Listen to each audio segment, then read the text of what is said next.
पति पत्नी और बच्चे 3 का जो है स्वर्गवास हो गया।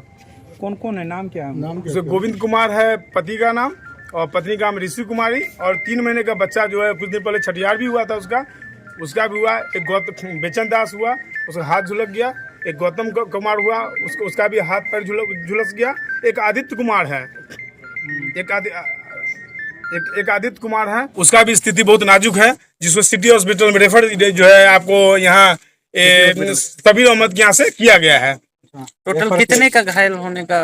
घायल तो 4-5, एक फायर ब्रिगेड कर्मी भी जो है, जो आंगन समन सेवा वाले हैं, वो भी 2-3 कर्मी जख्मी हो गए। इतना भयावह आग था जो बचाने क्रम में, और 3 जो स्थानीय आदमी भी हो गए हैं जो नवयुवक थे, और जो परिवार के व्यक्ति थे वो उनका एक महिला, एक बच्चा, और जो है अपने खुद गोविंद कुमार किसके बेटे हैं?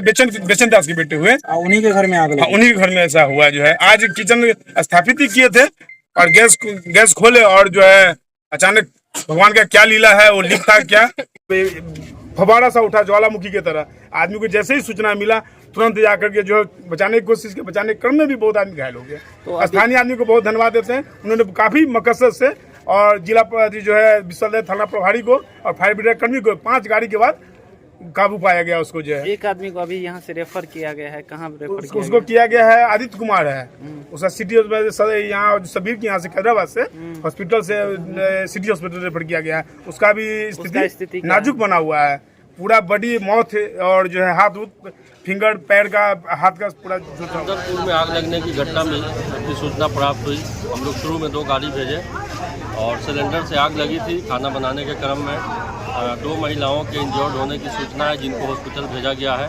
आग को लगभग बुझा दिया गया है, और बाकी अब तो यहाँ दिक्कत नहीं है। क्या सर, क्या माना क्या तो जो सिलेंडर में आग किस प्रकार से लगी? खाना बनाने के क्रम में कुछ गड़बड़ी हुई होगी, इस वजह से आग लगी है। कोई बच्चे का भी जलने का जो है? एक बच्चा के भी जलने की सूचना है, उनको भी हॉस्पिटल भेजा गया है। कितने लोग अभी तक घायल की सूचना है? 3 लोगों की सूचना है। बताइए कि अब मौसम भी बदल रहा है, सघन आबादी वाला इलाका है, तो जो घरेलू गैस जो घर में जलाते हैं उनके जागरूकता का भी कोई प्लान है? बिल्कुल, जागरूकता प्लान प्रतिदिन चल रहा है। बैनर पोस्टर लगाए गए हैं, पैम्पलेट बांटे जा रहे हैं। मोहल्ले में जा कर के फायर के जो कर्मी हैं वो लोग जागरूक कर रहे हैं।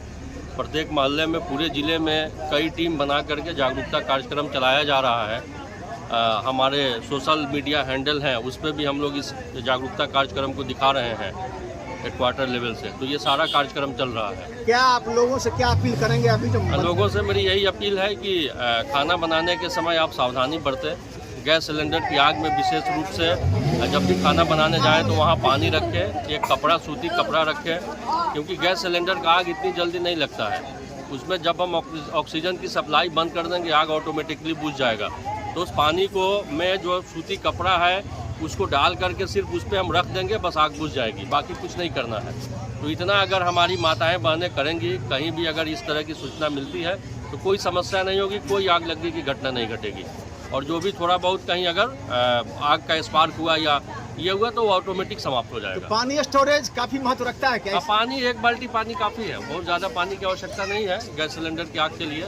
बस एक सूती कपड़ा और 1 बाल्टी पानी है, उस बाल्टी में सूती कपड़ा को हम डुबो दिए, और उसी सूती कपड़ा को जहाँ से आग का फ्लेम निकल रहा है वहाँ हम डाल दिए, ऑक्सीजन सप्लाई रुक जाएगा, आग जो लगा हुआ है वो अपने आप समाप्त हो जाएगा। मॉक ड्रिल भी काफी महत्व रखता है ऐसे घटना को देखते हुए। मॉक ड्रिल कराया जा रहा है रेगुलर बेसिस पे। प्रतिदिन हम लोग लगभग 20-25 मॉक ड्रिल करा रहे हैं पूरे ज़िले में।